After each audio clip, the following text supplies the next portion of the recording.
We are recording this session, so hopefully folks can go back and talk to us, or and review this as needed. I'm Katrina Bledsoe. I am with Strategic Learning Partners for Innovation, Callahan Consulting for the Arts, and Education Development Center. I'll serve as your chair. So just wanted to let people know, just happy that everyone is here, and I'll allow Suzanne to introduce herself as well, and I'll do a bigger introduction, but I just wanted to sort of let you know that I'll be sort of serving as mistress of ceremonies for the moment. Also wanted to let you know that because, we're in a pandemic, there's all sorts of different things happening here, that our colleague Oscar Cerna from MDRC, who was going to be talking about using CRE to guide organizational capacity and to practice organizational humility, will not be able to join us due to some other issues that had come up with MDRC. So he will not be able to make this conversation. But we're hoping that we can still have some of that conversation, because both Suzanne and I work in a variety of organizations, and in particular arts organizations, and how that works. So I'm sure that will come up as well. That said, we will present on a culturally responsive picture is worth 1,000 surveys, applying CRE to arts programs. As I said, I'm Katrina Bledsoe. I'm the Mistress of Ceremonies here. I've told you where I'm from. I am a CREA affiliate, and have been since its inception. So I've had the pleasure and the honor of being there. My work has been in education, the arts, visitor studies. I'm sort of like a generalist in terms of evaluation, but have worked in a variety of spaces. But what brings it all together is my work in communities, community organizations, and with a culturally responsive and equity-focused lens.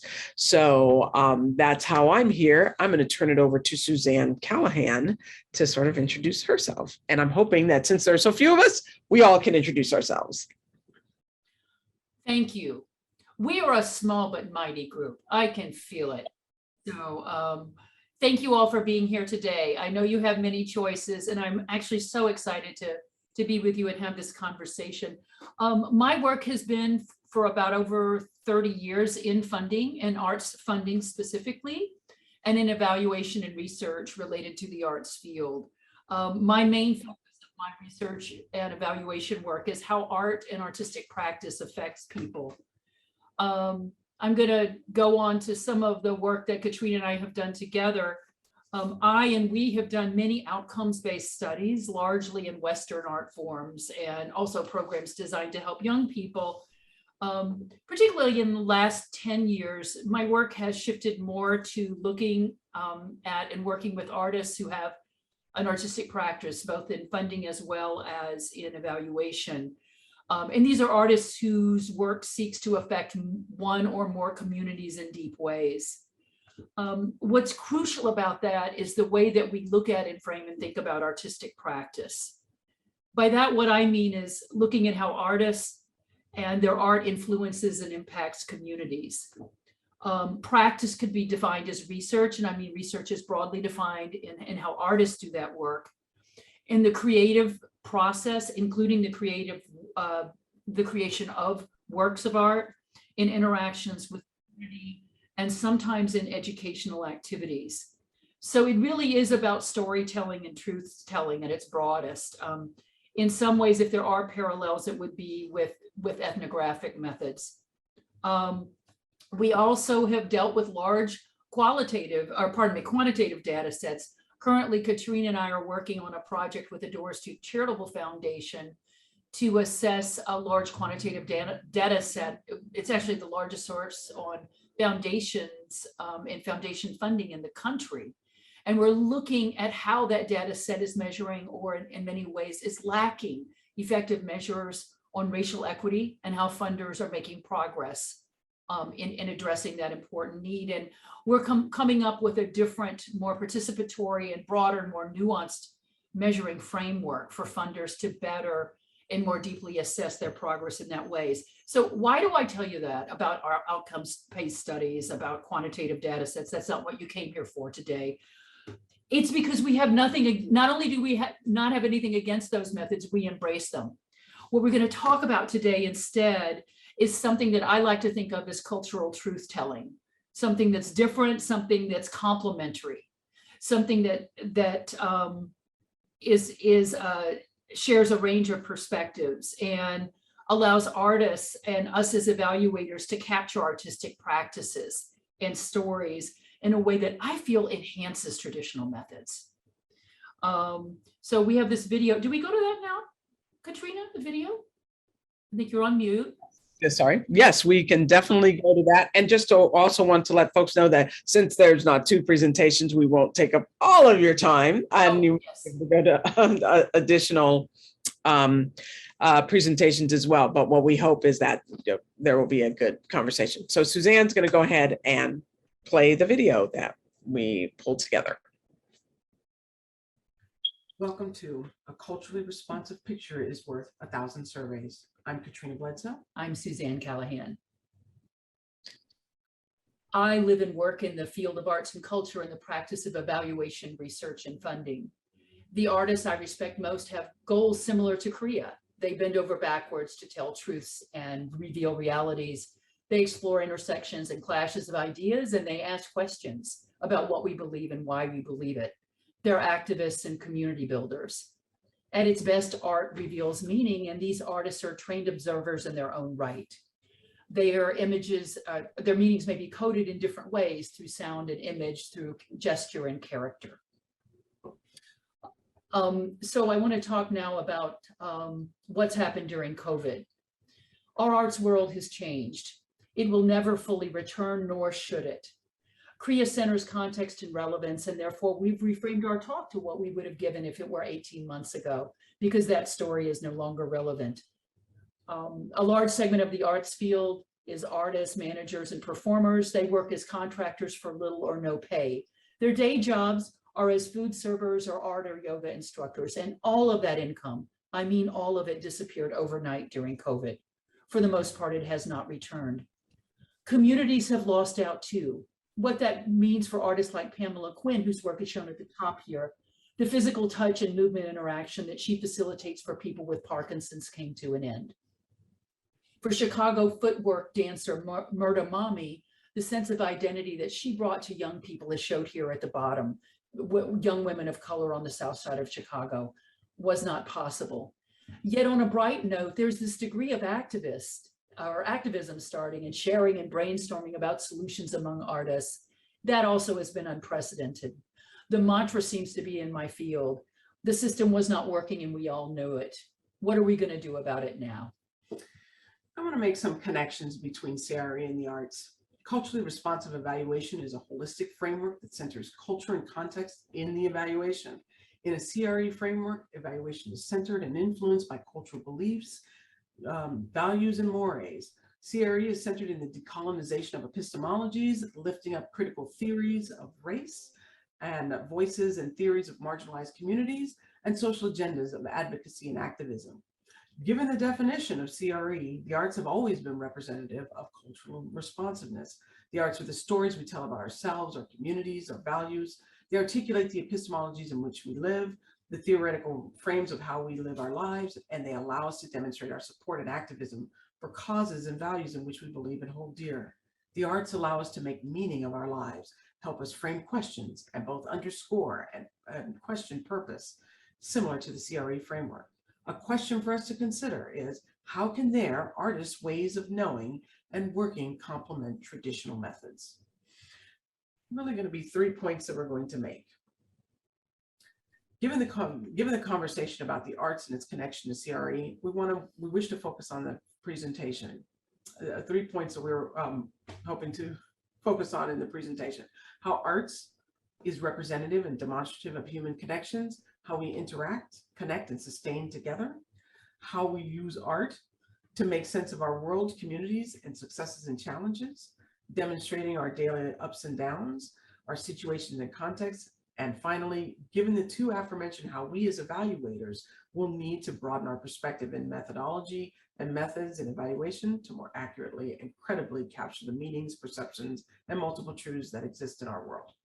The examples we'll be using are of artists who are dedicated to social practice, many of whom work with communities that have been deeply affected by the pandemic.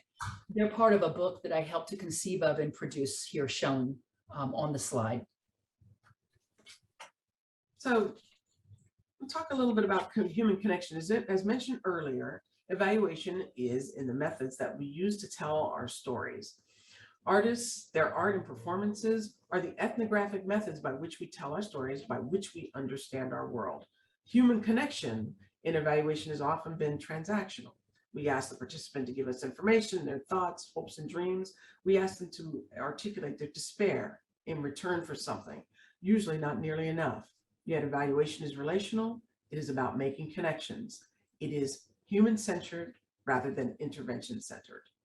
Here we have Yupik, an African-American musician and dance artist, Kachung Yufrakan.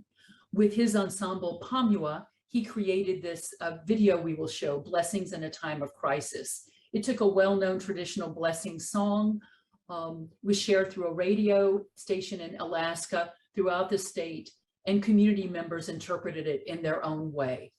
In that way, this piece shows his cultures across distance and across time. Kachung Yufrakan.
Regarding sense making, artists help us awaken, feel, pray together, and grieve together. During the pandemic, artists have helped community from afar make sense out of this crisis and find ways to move forward. They speak in ways that are understood by their cultures and peoples. They are first voice commentary. In this next clip, we have Filipino artist Alleluia Pani, who has created Ritual sa Baybay as a dance, meditation, and prayer to honor and awaken and embody ancestral ways of knowing. It took place on the shores of the Pacific Ocean and was sent out widely. Alleluia Pani.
regarding broadening perspectives about evaluation methodology, as we said before, evaluation is a tool to advance better lives.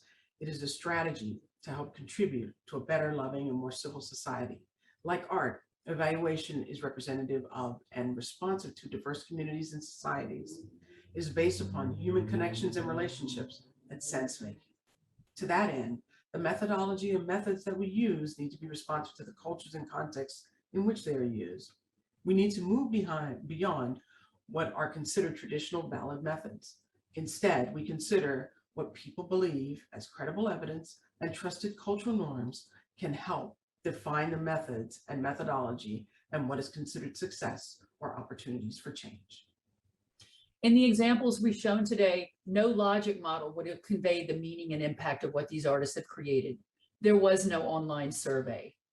Instead, artistic artifacts and expressions can complement, we believe, traditional methods by offering community-based interpretations of meaning. Artists speak for people and they speak to people. We close with choreographer and filmmaker Amara Tabor-Smith, who with her collaborators, House Full of Black Women, created this video and song in reaction to the national rent strike that was declared during the pandemic in Oakland. Amara Tabor-Smith.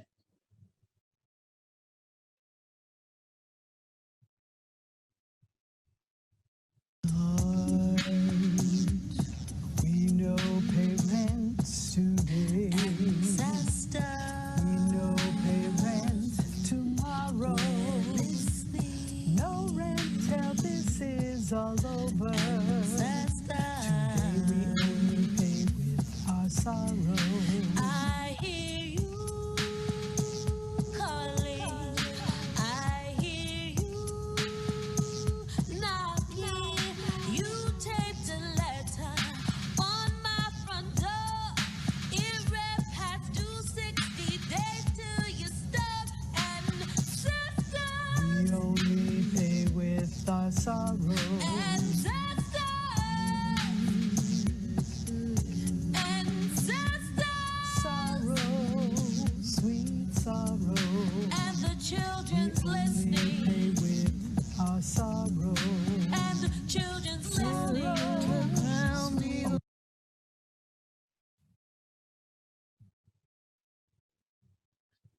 Thank you. Thank you for joining us. And thank you everyone for joining us.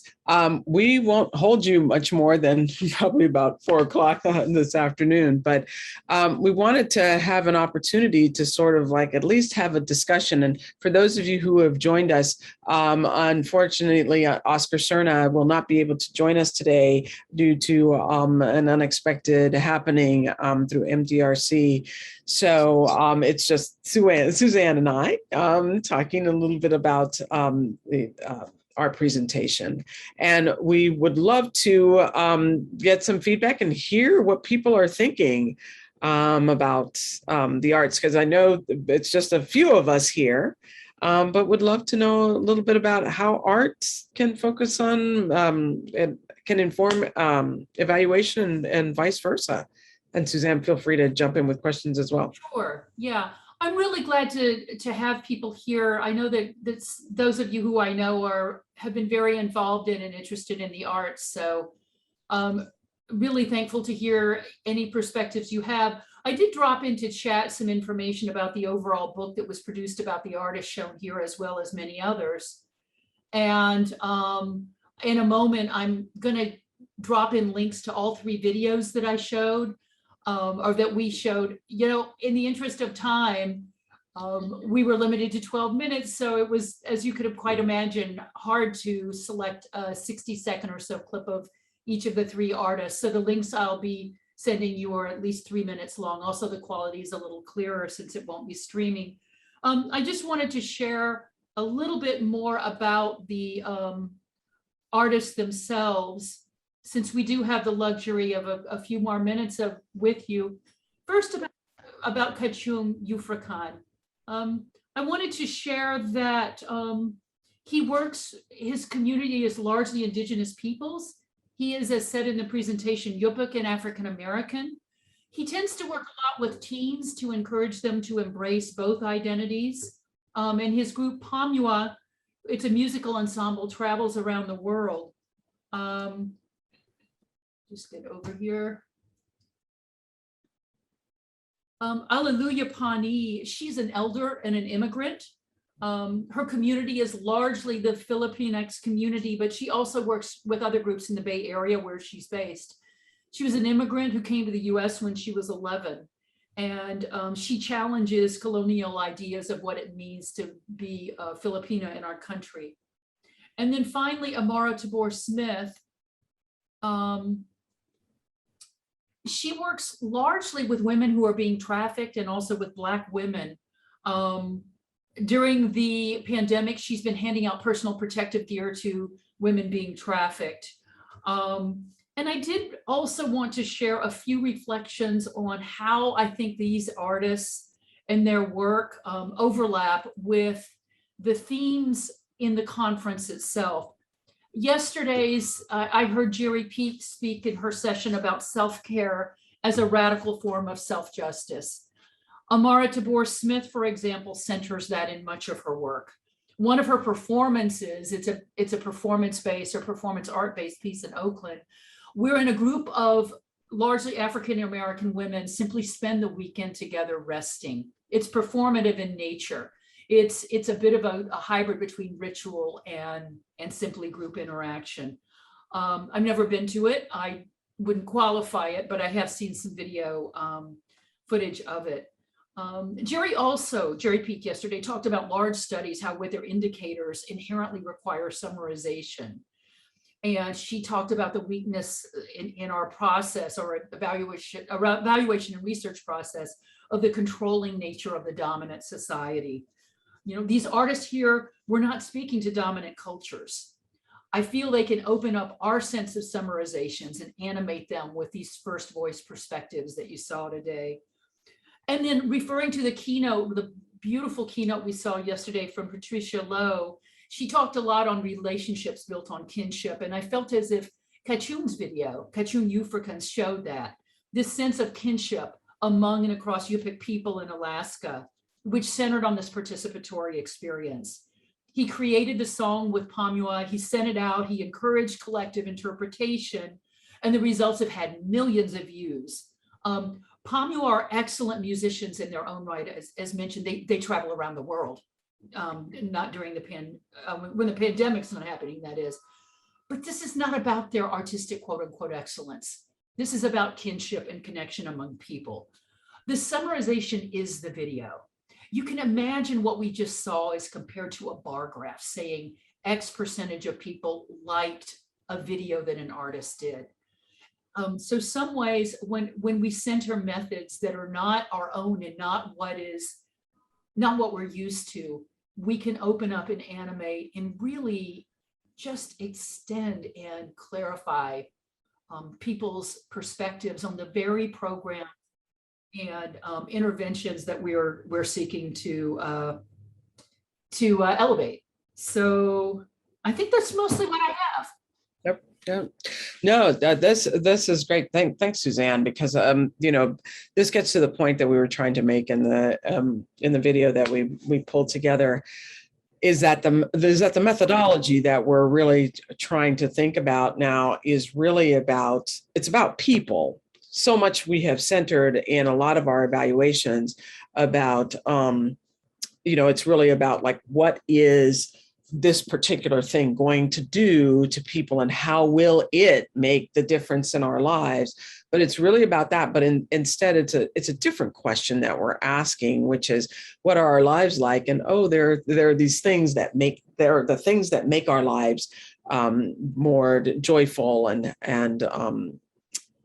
just civil and loving and kind. And so it's really about, what is it that we bring in the methodology that allows us to sort of look at that piece there. So this is sort of a different perspective. I have to admit, when I got into the arts, you know, with this perspective, it's been a very different space to think about, how do we we're always trying to quantify something or qualify it in a way that makes meaning, but how do we quantify it? How do we qualify it? And it really pushes us to sort of think outside the box in terms of what methodology means, how we're going to look at it, and all of that.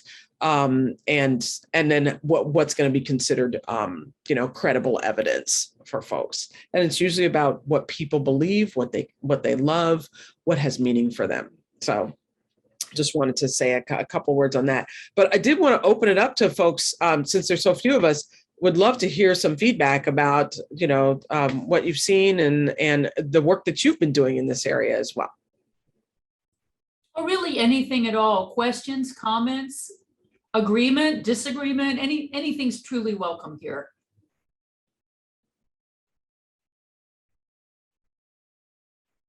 I'll start if you'd like, Suzanne. My name is Eva, everybody. I am sorry my photo is and video is blocked out. I'm just starting on an evaluation. I'm based, everyone, in Melbourne, Australia, on Wurundjeri land, by the way. So I'm just starting on a project in multicultural arts. And I've been asked to develop a monitoring and evaluation framework. And of course, they have lots and lots of incredible, videos and artistic expressions from a range of different, groups and identities. But I'm just wondering, I've put the question in the chat, how to present these types of expressions in reports when you have commissioners who are pushing back and wanting you to write them in, so, bar charts, for example.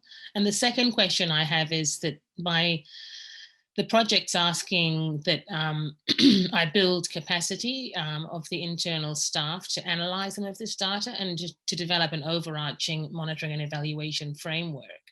So one of the things that, I'd be interested in learning, I thought maybe, especially with the title of this presentation, A Picture Tells 1,000 Words. Is it about observational data and the qualitative data and how to build that capability for some sort of,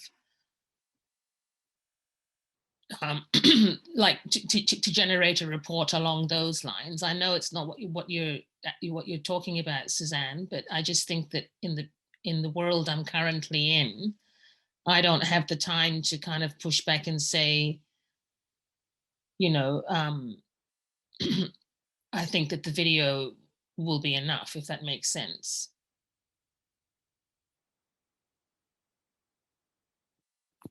I can't hear you, Suzanne.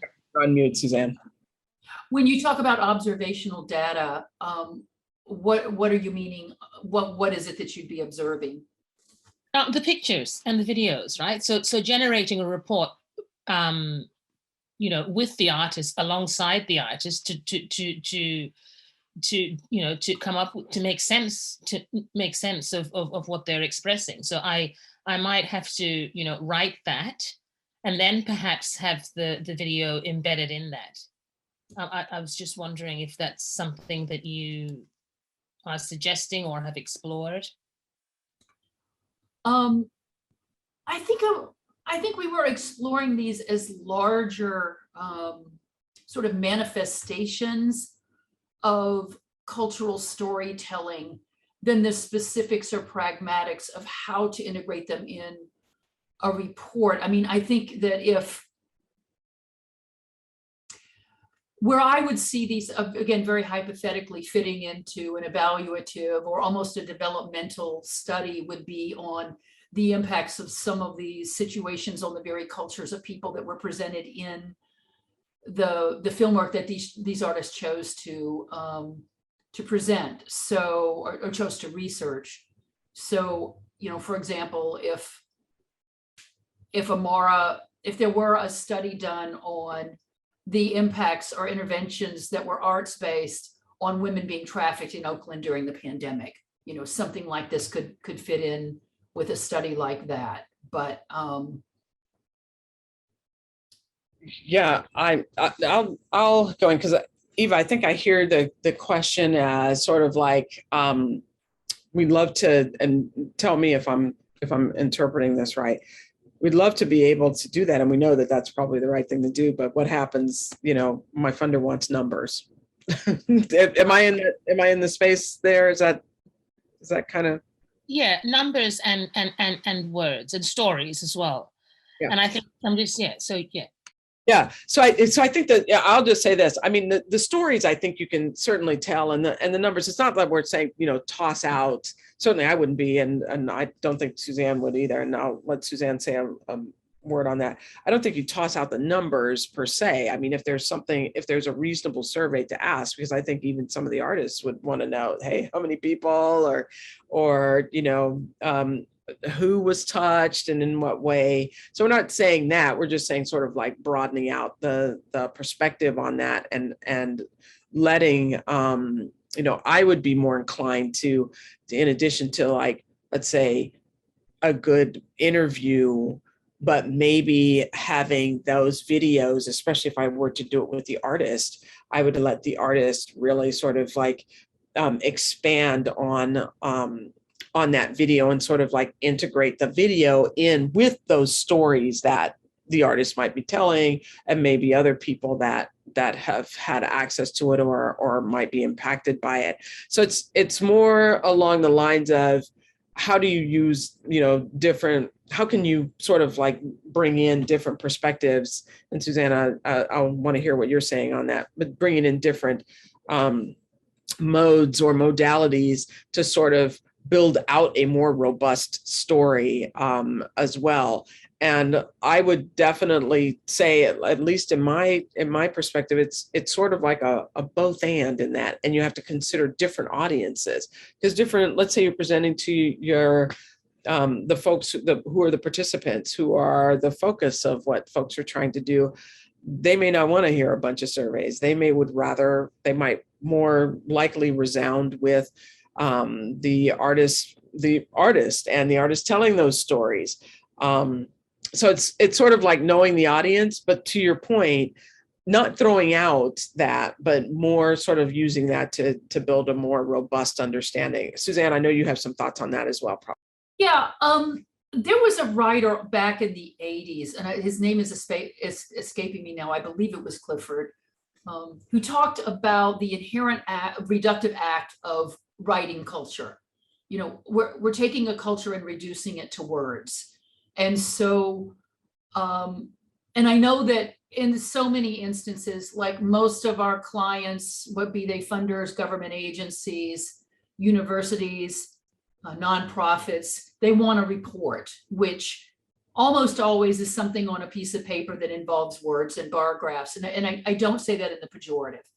Those are very, very important methods. Statistics tell us how much, they just don't often, and I'm referring to Patton now, they don't tend to tell us the deeper meaning of how and why, and to share experience. So we're talking about a both and here in terms of methods and methodology and presentation.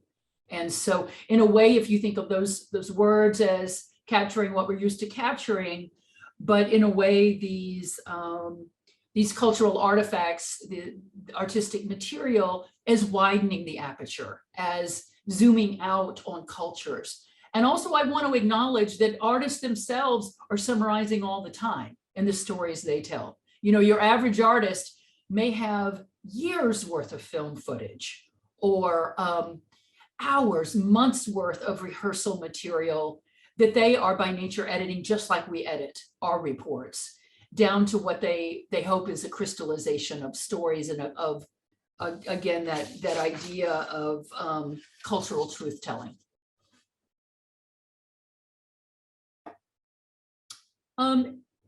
Jill, anything? I don't mean to put you on the spot. Any thoughts or any to share? Yeah, I'm trying to process them and make them make sense, which yeah, I'll see if I can do that. I think I really like what you just wrote, Katrina, and I've been thinking that way as well. So I'm an external evaluator consultant, so I work with a lot of different organizations, mostly museums and cultural institutions, but also K through 12 and higher education. And I'm working on a website and I'm thinking like, I don't know, it's really a challenging process to figure out exactly who I am and what I do. But I've been working in spaces, trying to bring in and, decolonize conventional evaluation and research practices. And but I'm in a way, I think of myself and the partners I work with as accountable to community, primarily to the communities who are being engaged. But I'm also accountable to the client or project partner who hired me. So I guess and as well as the funder. But I think there is a lot of work we can do in terms of, before that final report, we're having a lot of conversations with the clients and project partners about why we're engaging in certain methods, and that drawing pictures and bringing images and telling stories and using some of these other methods is part of the evaluation. We just had this week, we were sharing, and I often work with Native Pathways. Some of you may know Dr. Shelley Valdez, and we try to bring together Indigenous evaluation with Western evaluation. And we're working on a large National Science Foundation includes evaluation, and we set up a process for their launch meeting, and which included a lot of starting from pictures and drawings of how people envision success and trying to build stories around, creating the story of what this process will be. And then it engages and it moves into dialogue. But the feedback we got initially from the project leadership was like, okay, well, that's all just the getting to know each other part, the stories and, getting people.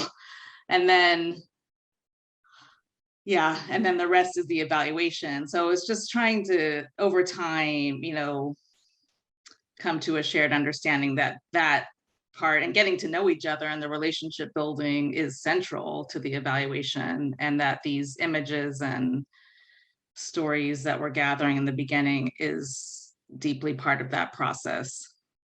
So I guess my thoughts are just, that work needs to be happening alongside with the ways in which we're broadening our use of methods. Right, and thus it's complementary. It's definitely not an either or, it's a both and. Yeah, I think it's, to your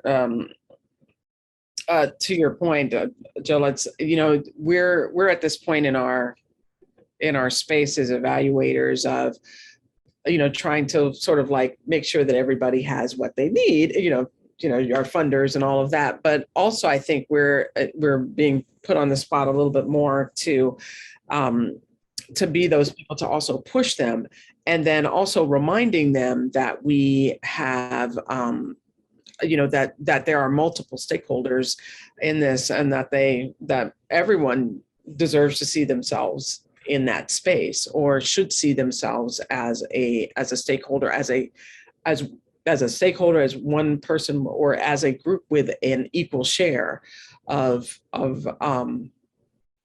and access to those results. So I sort of think about that, and especially when I'm thinking about like different ways, at least lately, of dissemination and what people can hear as well. So that's been something that I've been focusing on as well.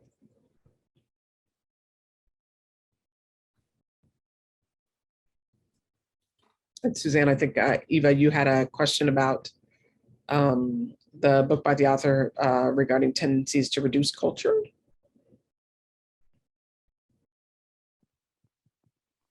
I'll get right on that. Keep talking.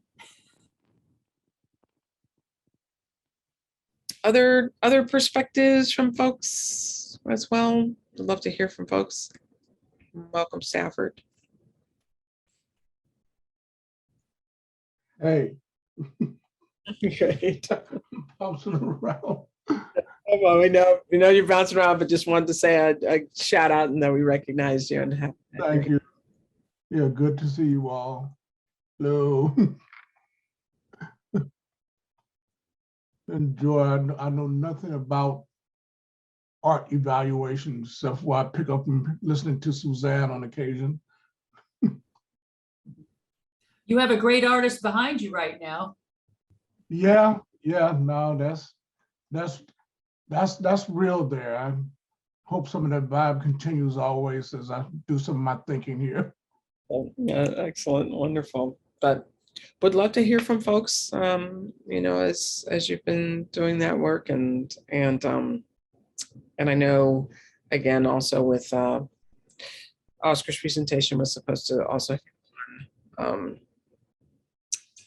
organizational humility as well. So I did find the book. It was James Clifford. The title is Writing Culture: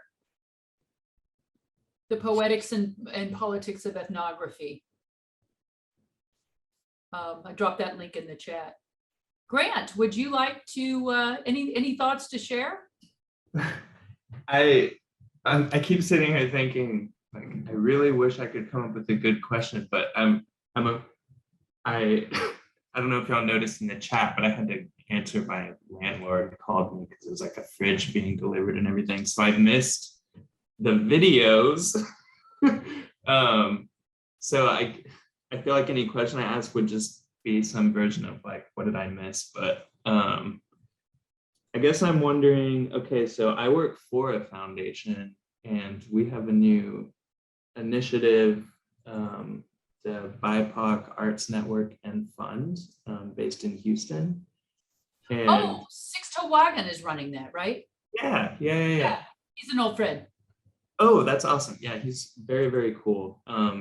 So I'm on the learning and evaluation team, and I think we're just like, my team is really, really interested in pushing the envelope at the foundation as much as we can in terms of some of these questions about what counts as valid data and what rigor means and how to communicate to different audiences with different things. But it does just feel like a pretty big culture shift, like internally, to sort of bring maybe programs folks along and leadership along. So I guess I'm just wondering, have any what's a good sell in terms of, because we have our thoughts about how we might be able to sell it, but when y'all are talking to funders, maybe what are some things that have worked to say like, this is actually going to give you a more robust understanding of what's working and what's not working and how people are experiencing things like this. What I would say, I go back to my theme of both and. Unfortunately, it doesn't make our jobs any easier or our scopes of work more limited.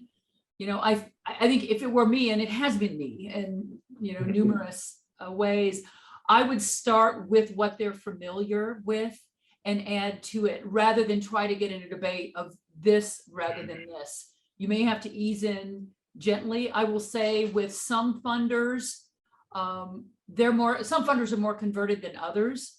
This book that we did of all of the artists involved in the initiative I helped to design, it was a funding program. It happened to be the same funder, the Doris Duke Charitable Foundation, but that's not that much of a coincidence. They're forward thinking already and how they think about arts and artistic practice. So we could tell stories in this book. And that was, beyond sufficient for not only them, but the dance field of artists who are engaged in social practice, because they get it already. So, but coming back more directly to your question, I think it was some combination of both would probably be the best entree. Sure. Yeah, and thankfully it's, it's going to be a community advisory committee, and it's not like we're going to be driving what the evaluation is and can look like, but maybe our role would be more, I don't know. Yeah, I just have a lot of questions. We're a new team. The learning and evaluation team at the Houston Endowment is only 2 years old as like a formal team that's fully staffed up. So we're just trying to push ourselves. One of the things I face most with organizations that are artist-led or artist-centered in their vision and mission is, even now, they tend to think of me as like a real evaluator who comes in from outside with traditional methods, and that somehow I'm going to know what those measures of success are for them.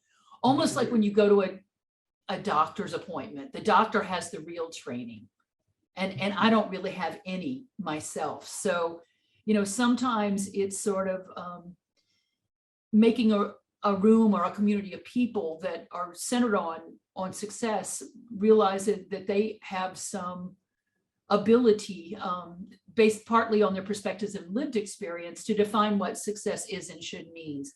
Now, in the case of the initiative you're dealing with and all of the great principles that we were reminded of yesterday in the keynote, reciprocity and kinship and shared ownership of information are absolutely crucial. And I'm not going to speak on that because my role is to learn from Indigenous evaluators about that. So, but I think I'm just a big proponent of participatory methods. There are moments in which the skills we have in our toolbox, we can pull them out and use them. But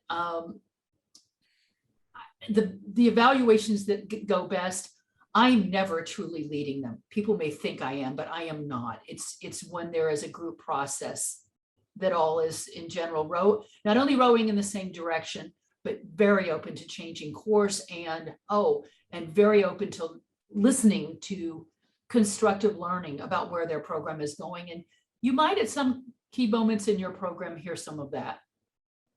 Yeah. And I appreciate Jill's perspective too. That's helpful. Yeah, thank you. Yeah, that's and thanks Jill on that. As I think we're at that point where we have to shift people's ideas about what evaluators will do, because they're expecting you to do certain things, and even the level of involvement. I'll just say, I know that there's certain projects I've been working on where we've had to really cajole them into saying, hey, this is yours. It's not ours, it's yours. As well, we're part of the team, and we need you to show up on that. And that's been that, just getting that perspective. Sometimes it's like, I feel like I've moved from being an evaluator in a lot of ways to being sort of like, I call them an evaluation therapist, and tried to I don't know, what do you want to do? You ask those questions, where I've actually started to think, I'm going to need a course in counseling, because I need to be able to ask those kinds of questions. So yeah, I'm totally hearing you on this, and then just getting people to understand what that means, and that it doesn't mean the same thing, even though they know that it may not be what they're asking for, may not really be what works for them, but that's all they know to ask for. So I think for evaluators, this is something that we have to help shape people and say, it's okay to look outside the box on that, especially if it's something that has meaning for you. The last thing you want to do is just check something off. That's a lot of money to spend to just check something off. Yeah, that's a great point. It's something that I've thought about. It's like, I mean, it's one thing to say, this is yours, you own it. And it's another thing to grapple with, well, maybe you don't, like you were saying, maybe you don't know what you can ask for, or what you can say would be meaningful for you, because you've only had bad experiences with evaluation in the past. So yeah, it really is like a facilitator role like that. I find people's experiences with evaluation go back so very far. Talk about counseling. I mean, all the way to childhood, getting a poor grade in a class. I always say mine was in second grade. Sister Mary Martin Marie gave me in self-control needs improvement. So clearly it still stayed with me. And I'm both facetious and very serious. I mean, when we as humans get assessed, it's layered, it's complicated. So. Oh, thanks. I'll just sent that. Oh, I'm sorry, I put it in the wrong chat. Thank you. So James Clifford, Writing Culture. That was the book, Eva, that I referenced. Yeah. So we just put that in the chat. That's all we have. We would love to hear from you if you have additional comments. But if not, we definitely thank you for spending the time with us. And if you have an opportunity to go to another session, then you have some time. If you have some time, I'm gonna hang out here. So you know, if you have, feel free. But if you have some time before your next session, you'll be able to take that as well. But we thank you for joining us. and Grant, best of luck with that initiative. Oh yeah, I mean, I'm not, one of my colleagues is the more direct point person on it. But yeah, it's really exciting. And if any of y'all have other recommendations for reading materials or anything, I would love that. Sure. Sixto knows how to reach me, so reach out. Yeah, that's awesome. Reach Yeah, out. cool. Thanks, everyone. All Appreciate right. it. Thank Bye. you. Okay. Alicia, thank you for You're my- welcome. And I want to say, at one point I lost communication. I was not able to see chat. Things froze, but I assume you all were fine because I didn't get any messages. But if you did send something in chat, I couldn't see it. And interestingly, now that everyone has gone off, I can actually see everything. Oh, I still can't move some of the things. But anyway, that sounded like a great presentation and very interesting, very different. I was actually thinking about, as I'm thinking about my next steps and some temporary stuff. Uh-oh, my video, there we go again. Thinking about being an evaluator just for a moment outside of my research. So it was interesting to listen to, especially and in particular the latter part as it relates to evaluating and doing evaluations in our communities. Right. Okay. So yeah, it's different. I think the role, and I'll just say this and then I will jump off. I'm apparently supposed to be at a meeting in another minute, which I did not. Okay.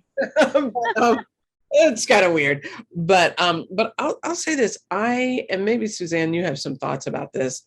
I have found evaluation really just a fascinating space in the sense that it has changed, certainly in the last decade, about what evaluators do, what their skill set is supposed to do. And in terms of research is just one thing, and the methodology, but there's so many different things. And I know, Suzanne, you've been on the funding side. I've found myself now, certainly in the last 5 years, much more on the strategic planning, organizational development side, and how, as an evaluator, to do that work or to think about that work.